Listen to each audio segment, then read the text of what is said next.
അതെ, നിങ്ങളുടെ ഈ ഉത്തർപ്രദേശ് മുഖ്യമന്ത്രി ഉണ്ടല്ലോ യോഗി ആദിത്യനാഥ്, അങ്ങേരെ കൊണ്ട് മനുഷ്യർക്ക് പൊറുതിമുട്ടിയിരിക്കുകയാണ് കേട്ടോ. ഞാൻ പറഞ്ഞില്ലെന്ന് വേണ്ട. ഒന്ന്, മതേതരത്വം തകർന്ന് തരിപ്പണമായി കിടക്കുകയാണ് യു പിയിൽ. വഴി നടക്കാൻ മേല. വഴിയിൽ മുഴുവൻ മതേതരത്വം തകർന്ന് കുപ്പിച്ചില് പോലെ കാലിൽ കുത്തിക്കയറുന്ന സ്ഥിതിയാണ്. അതൊരു കണക്കിന് ഞാൻ സഹിച്ചു. ഇപ്പോൾ ഇദ്ദേഹം അഴിമതി പിടിക്കാനായിട്ട് ഇറങ്ങിയിരിക്കുന്നു. ഈ മാസം ഉണ്ടല്ലോ 68,000 പേർക്ക് ഇങ്ങനെ ശമ്പളം നിഷേധിച്ചു, സർക്കാർ ഉദ്യോഗസ്ഥന്മാർക്ക്. ഏതെങ്കിലും മുഖ്യമന്ത്രി, പ്രധാനമന്ത്രി ആരെങ്കിലും ഇത് ചെയ്യാൻ ധൈര്യപ്പെടുമോ? സർക്കാർ ഉദ്യോഗസ്ഥന്മാരുടെ ശമ്പളം തടഞ്ഞു വെച്ചിരിക്കുന്നു ഫെബ്രുവരി 1-ാം തീയതി. 1ഉം 2ഉമല്ല, 68,000. 68,236 പേര് IAS മുതൽ താഴത്തേക്ക്. എന്ത് ചെയ്യുമെന്ന് പറ. ഇവരുടെ കുറ്റം എന്താണെന്ന് നിങ്ങൾക്കറിയാമോ? മാനവ സമ്പദ എന്ന് പറഞ്ഞിട്ടൊരു വെബ് പോർട്ടലുണ്ട് സർക്കാരിൻ്റെ. അതിൽ എല്ലാ സർക്കാർ ഉദ്യോഗസ്ഥന്മാരും അവരുടെ സ്ഥാവര ജംഗമ സ്വത്ത് വിവരം വെളിപ്പെടുത്തണം. ഇങ്ങനൊരു നിയമം കൊണ്ടുവന്നു. ജാനുവരി 31-ന്, ഈ 2026 ജാനുവരി 31-നാണ് നിയമം കൊണ്ടുവരുന്നത്. ജാനുവരി 31 അല്ലല്ലോ, ഡിസംബർ 31. ജാനുവരി 31-നകം ഈ സ്വത്ത് വിവരം വെളിപ്പെടുത്തണം. അപ്പോൾ ഒരു മാസത്തെ സമയം ആണ്. ഡിസംബർ 31-ന് നോട്ടിഫിക്കേഷൻ വെച്ചു. ജാനുവരി 31-നകം ഈ മാനവ സമ്പദ എന്നുള്ള പോർട്ടലിൽ ഈ വിവരങ്ങൾ കൊടുക്കണം. എന്തിന് കൊടുക്കണം നിങ്ങൾ പറ? സർക്കാർ ഉദ്യോഗസ്ഥന്മാരുടെ സ്വത്ത് വിവരം അറിഞ്ഞിട്ട് മുഖ്യമന്ത്രിക്ക് എന്താ മോക്ഷം കിട്ടാനോ? ഒരു മര്യാദ വേണ്ടേ ഇപ്പോൾ കാര്യങ്ങൾക്ക്? ഇങ്ങനെക്കെന്താ മറ്റുള്ളവരുടെ സ്വത്ത് അന്വേഷിക്കാൻ ഇത്ര വലിയ താല്പര്യം? മുഖ്യമന്ത്രിക്ക് മുഖ്യമന്ത്രിയുടെ ജോലി ചെയ്താൽ പോരെ? സർക്കാർ ഉദ്യോഗസ്ഥന്മാരുടെ ആസ്തി എന്തായാലും ഇങ്ങനെക്കെന്താ? അതും സ്ഥാവര വസ്തുക്കളും ജംഗമ വസ്തുക്കളും. അതായത് ഭാര്യയുടെ കെട്ടുതാലി എത്ര പവനാണ്, മോതിരം എത്ര, മക്കൾക്ക് എത്ര കമ്മലുണ്ട്, വളയുണ്ട്, ഇതെല്ലാം വെബ്സൈറ്റിൽ ഇടണം. നാട്ടുകാർ മുഴുവൻ കാണുകയില്ല. ഇത് മുഴുവൻ നാട്ടുകാർ കാണുമല്ലോ.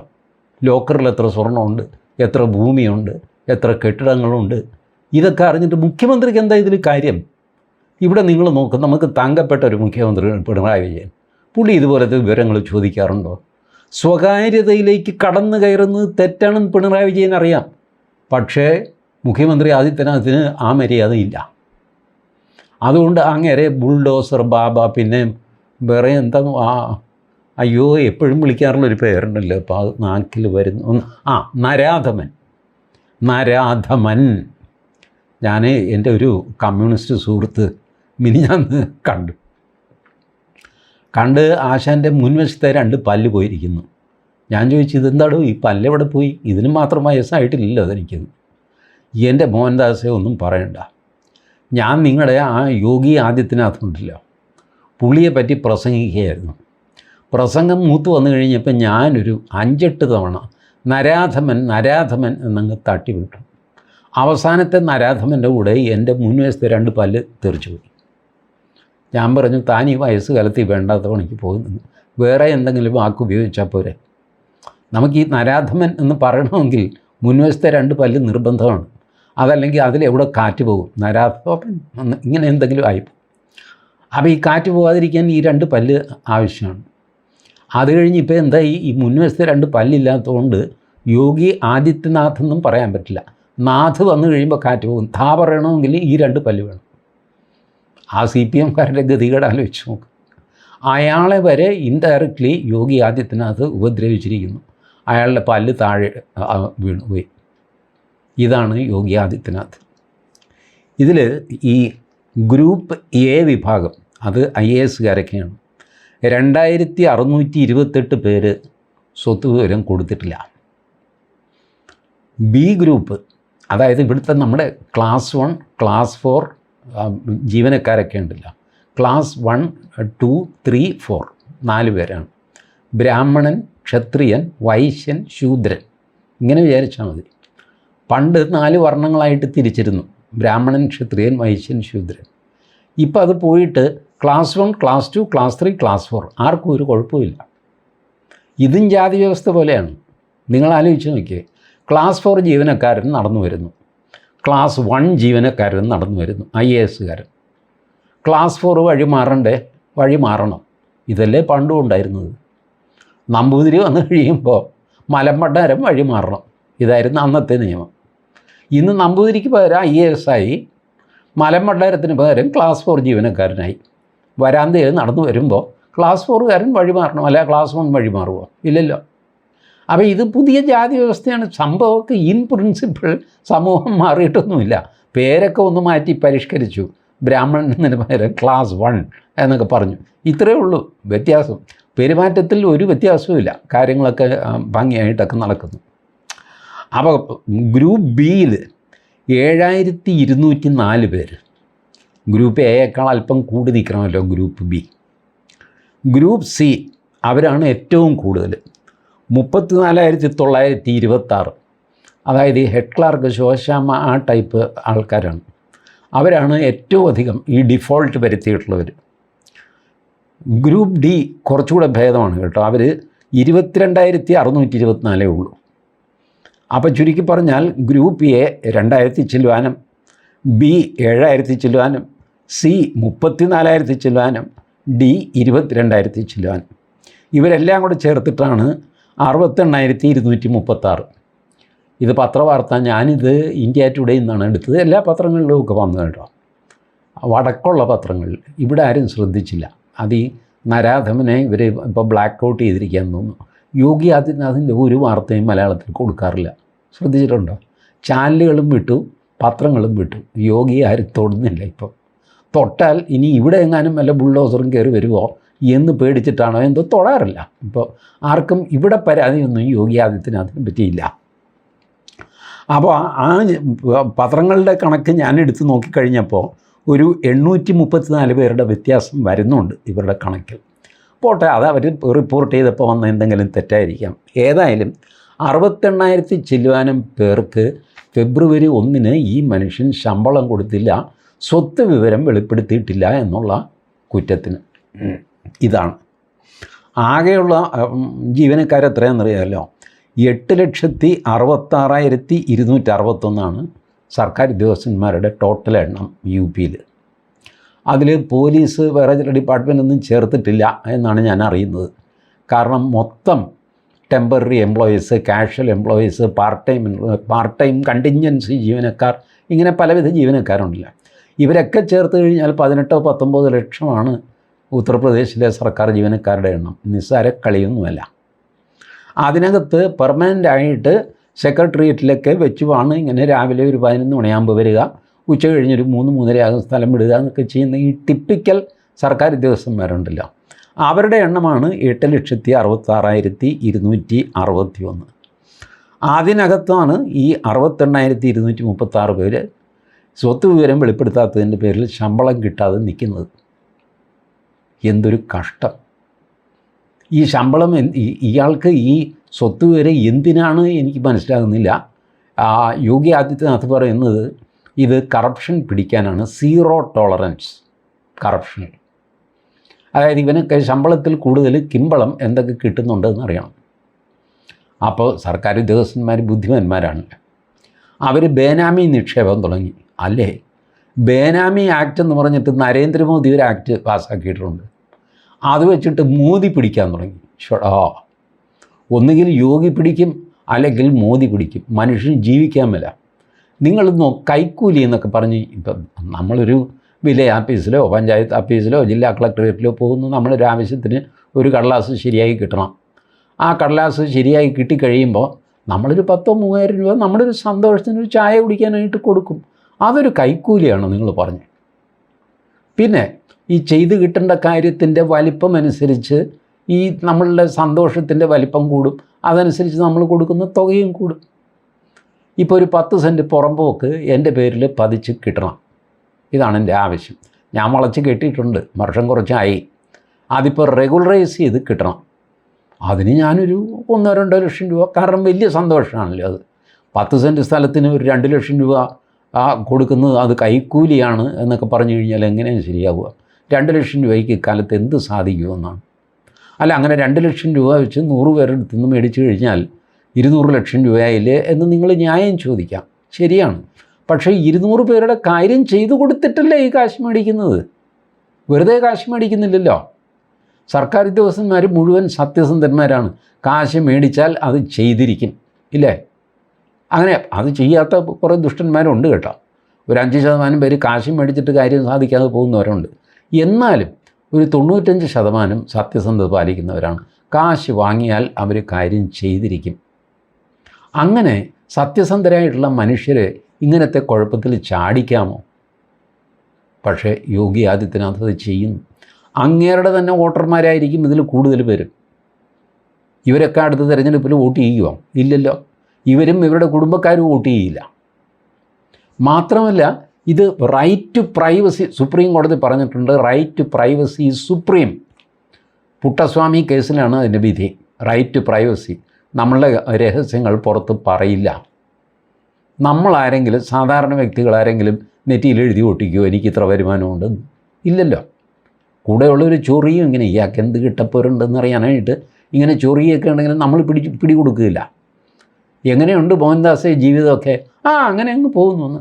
അല്ല, മോഹൻദാസിനിപ്പോൾ എങ്ങനെയാണ് ജീവിതമൊക്കെ? അല്ല, ജീവിതം അങ്ങനെ അങ്ങ് പോകും. അല്ല, പെൻഷനും ഒന്നും ഇല്ലല്ലോ, അതുകൊണ്ട് ചോദിച്ചാണ്. അങ്ങനെ തട്ടിമുട്ടിയൊക്കെ പോകും. ഇയാൾ എന്തൊക്കെ വളച്ച് പിടിച്ച് ചോദിച്ചാലും ഞാൻ എൻ്റെ വരുമാനം പുറത്ത് വിടുകയില്ല. അപ്പോഴാണ് യോഗി ആദിത്യനാഥ് ഇത് വെബ്സൈറ്റിലിട്ട് നാട്ടുകാർ മുഴുവൻ കാണട്ടെ. ഷീടാ, ഇതെന്തൊരു പാട്. എന്നാലും കുറേ അധികം പേരിട്ടു. 8,66,000 പേരുള്ളതിൽ 68 ചില്ലറയെ ഇടാനുള്ളൂ. ബാക്കിയുള്ളവരെല്ലാം ഇട്ട് കഴിഞ്ഞു. ഏകദേശം 8 ലക്ഷത്തിനടുത്ത് ആൾക്കാർ ഈ മാനവ സമ്പദ പോർട്ടലിൽ ഈ വിവരം ഇട്ട് കഴിഞ്ഞു. മാനവ സമ്പദ പോർട്ടലിൽ നിങ്ങൾക്ക് യോഗി ആദിത്യനാഥ് സർക്കാരിനെ പറ്റിയുള്ള എല്ലാ വിവരങ്ങളും കിട്ടും. എത്ര ജോലിക്കാരുണ്ട്, എത്ര പാർട്ട് ടൈം ഉണ്ട്, എത്ര IASകാരുണ്ട്, ആരൊക്കെ എവിടെ പോസ്റ്റ് ചെയ്തിരിക്കുന്നു, എന്തൊക്കെ ചെയ്തിരിക്കുന്നു, ഇതൊന്നും കേരളത്തിൽ അറിയാൻ പറ്റില്ല. കാരണം ഇത് പൊതുജനങ്ങൾ അറിയേണ്ട കാര്യമില്ല. കേരളത്തിൽ എത്ര പോലീസ് സ്റ്റേഷനുണ്ടെന്ന് നിങ്ങൾക്കറിയാമോ? അറിയില്ല. അറിയേണ്ട കാര്യമില്ല. പോലീസുകാർ എത്രയുണ്ടെന്ന് അറിയാമോ? അറിയേണ്ട കാര്യം നിങ്ങൾക്കില്ല. ദൈവാധീനം, പോലീസുകാർക്കൊരു ബാഡ്ജുണ്ട്, അവരുടെ പേര്. നിങ്ങൾ ജില്ലാ കളക്ടറേറ്റിൽ പോയി നോക്കിക്കുക, അവിടെ അറിയേണ്ട പേര് പോക്കറ്റിൽ എഴുതി വെച്ചിട്ടുണ്ടോ? ഇല്ല. അത് എഴുതിയില്ല. ഇത് ജോർജാണോ, ജോസഫാണോ, നാരായണനാണോ, മാധവനാണോ, നമുക്കൊരു പിടിയില്ല. നമ്മൾ താൻ ഉച്ച കഴിഞ്ഞ് വാ, നമ്മൾ ഉച്ച കഴിഞ്ഞ് ചെല്ലുമ്പോൾ ഈ ആളിനെ കാണുന്നില്ല. അപ്പോൾ നമ്മൾ പതുക്കെ അടുത്ത ആളിനോട് ചോദിക്കും, സാറേ ഇവിടെ ഇരുന്ന ആളേതാ? ഇവിടെ ഇരുന്ന ആളോ? അതാര്? അല്ല, ആ ഒരു ശകലം ചുമന്ന ഷർട്ടിട്ട് കഷണ്ട് കയറിയാണ്. അങ്ങനെ ഒരു ആൾ ഈ ആഫീസിൽ ഇല്ലല്ലോ. ഇങ്ങനെ നമുക്ക് ഇയാളുടെ പേരറിഞ്ഞുകൂടാ. അത് നമ്മുടെ തലവിധിയാണ്, നമ്മളത് സഹിക്കണം. അല്ലാതെ സർക്കാർ ഉദ്യോഗസ്ഥന്മാർക്ക് പേര് എഴുതി വയ്ക്കാൻ പറ്റുമോ? ഇവിടെ പറ്റില്ല. അതൊക്കെ നാണക്കേടാണ്. അങ്ങനെ ഇപ്പോൾ പേരൊന്നും ആരും അറിയണ്ട. ഈ പൊതുജനം എന്ന് പറയുന്നത് സർക്കാർ പറയുന്നത് കേട്ട് അനുസരിച്ച് മിണ്ടാതെ ജീവിക്കേണ്ട ഒരു വർഗമാണ്. അവർ കയറിയിട്ട് സർക്കാർ ഉദ്യോഗസ്ഥൻ്റെ പേരറിയണം, ഡെസിഗ്നേഷൻ അറിയണം. താൻ ആരുവാ? എൻ്റെ പേരെന്തായാലും എന്താ, എൻ്റെ ഡെസിഗ്നേഷൻ ആയാലും എന്താ, തന്നോട് ആര് പറഞ്ഞ് ആഫീസിൽ കയറി വരാൻ എന്നുള്ള മട്ടിൽ തട്ടിക്കയറലാണ് നമ്മുടെ ആൾക്കാരുടെ ഒക്കെ പരിപാടി. ബസ്സിലെ കണ്ടക്ടർ, KSRTC ബസ്സിലെ കണ്ടക്ടറൊക്കെ നമ്മളെ ഭരിക്കുന്ന കണ്ടിട്ടില്ലേ? പണ്ട് വലിയ ഭരണമായിരുന്നു, ഇപ്പോൾ കുറച്ച് ഭേദപ്പെട്ടിട്ടുണ്ട്. അപ്പോൾ ഇങ്ങനെയൊക്കെ നമ്മുടെ നാട്ടിൽ സമത്വ സുന്ദര കേരളം നമ്മൾ സുഖമായിട്ട് എൻജോയ് ചെയ്യുമ്പോൾ ഈ മനുഷ്യൻ സർക്കാർ ഉദ്യോഗസ്ഥന്മാർക്ക് പാരവയ്ക്കുന്നു. കൈക്കൂലി മേടിക്കുന്നുണ്ടോ എന്നറിയാനായിട്ട് സ്വത്ത് വിവരം രേഖപ്പെടുത്തണമെന്ന് പറയുന്നു.